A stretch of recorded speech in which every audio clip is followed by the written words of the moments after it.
सुप्रभात दर्शक बंधु आज 19 सेप्टेम्बर शुक्रवार तेज चलतु नजर पकेबा आज प्रमुख खबर गुड़िक तेरे ता पूर्व चैनल टी नुआ होते चैनल टी लाइक कर सब्सक्राइब कर दिंतु एवं पाखरे बेल आइकन टी प्रेस कर दिंतु। स्वयं सहायक गोष्ठी महिला को आहरी सशक्त कर 4टी बुझामणा पत्र आज 1,63,757 स्वयं सहायक गोष्ठी एकाउंट को बैंक ऋण फेरस्त बाबद को 110,97,58,860 टंका आर्थिक अनुदान प्रेरण कर मिशन शक्ति विभाग सह FICSI TSSSC GJ SCI NCW 4टी बुझामणा पत्र स्वाक्षर स्वयं सहायक गोष्ठी उद्योग को आहरी प्रोत्साहन जोगाइब बोली उपमुख्यमंत्री प्रभाती मिशन शक्ति बुझामणा पत्र स्वाक्षर कार्यक्रम में मत प्रकाश करछंती।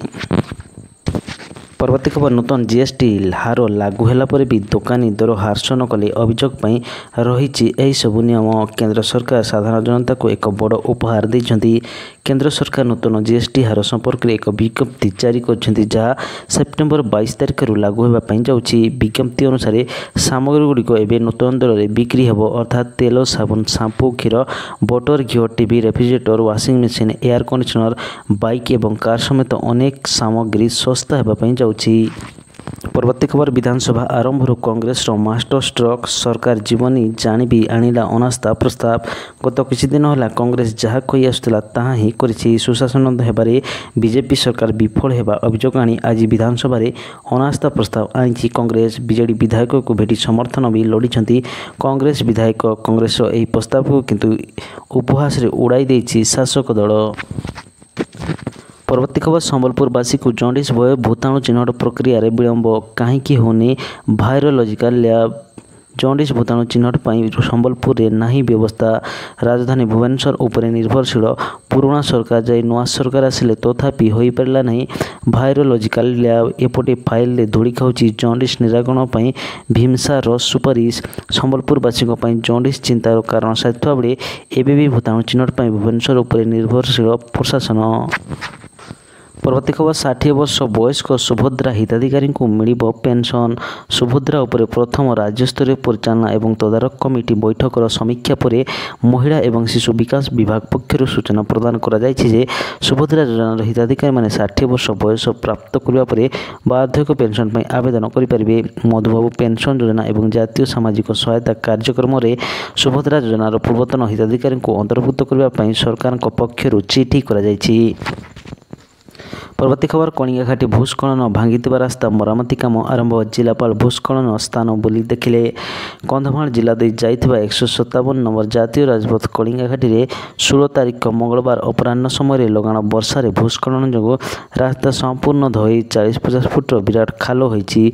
बुधवार ठारू जातीय राजपथ विभाग अधिकारी घटनास्थल रे पहुंची स्थिति अनुधान कला परे काम आरंभ होई अछि।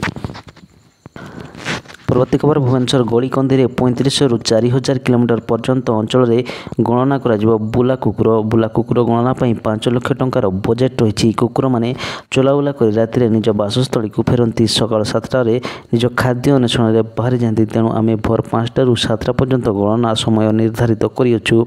प्रत्येक साई और वार्ड रे 5 सदस्य को नहीं गोटे लेखा टीम गठन करा जायछि। परवर्ती खबर 3 वर्ष सरकार विज्ञापन खर्च 380 कोटी पार 3 वर्ष राज्य सरकार विज्ञापन खर्च 300 कोटी पार एक कथा आपन को आश्चर्य करें हेले कथाटा किंतु पूरापूरी सत। गत 3टी आर्थिक वर्ष विज्ञापन बाबद राज्य सरकार 380 कोटी अधिक टंका खर्च करछन्ती। एने उत्तर रखिछन्ती खद मुख्यमंत्री मोहन चरण माझी। मिलिथिबा सूचना मुताबिक 2022-23 2023-24 एवं 2024-25 टीवी एवं न्यूज़पेपर को विज्ञापन देवा बाबद सरकार 380 कोटी अधिक टंका खर्च करछन्ती जार वर्षवारी तथ्य मुख्यमंत्री जारी करछन्ती। रिपोर्ट मुताबिक गत 3टी आर्थिक वर्ष राज्य सरकार ए बाबद मोट 399 कोटी 95 लक्ष 12,650 टंका खर्च करछन्ती जा भितर केवल गत वर्ष 108 कोटी टंका खर्च करा जायछि।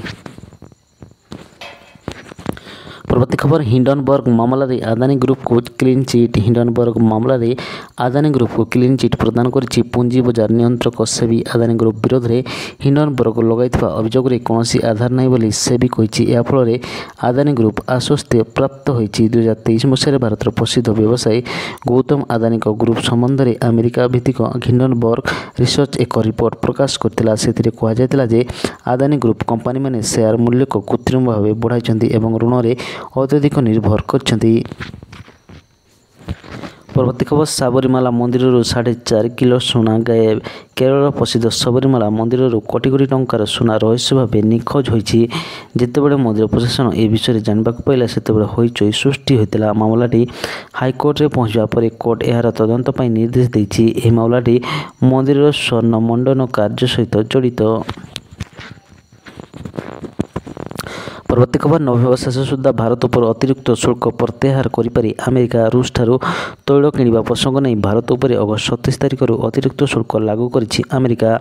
ରୁଷ ସହ ଭାରତର ଭଲ ସମ୍ପର୍କ ପାଇଁ ଏହା ଆମେରିକାର ପ୍ରତିଷେଧାତ୍ମକ ପଦକ୍ଷେପ। ତେବେ ଏବେ ଜାଣିବାକୁ ମିଳୁଛି କି ଆମେରିକା ଭାରତ ଉପରେ ଲଗାଇଥିବା ସେହି ଦଣ୍ଡକୁ ପ୍ରତ୍ୟାହାର କରିବା ପାଇଁ ଚିନ୍ତା କରୁଛି। ଚାମ୍ପିଅନସିପ୍ ନିରଜ ବିଫଳ, ଅଳ୍ପକେ ପଦକ ହରାଇଲେ ସଚିନ।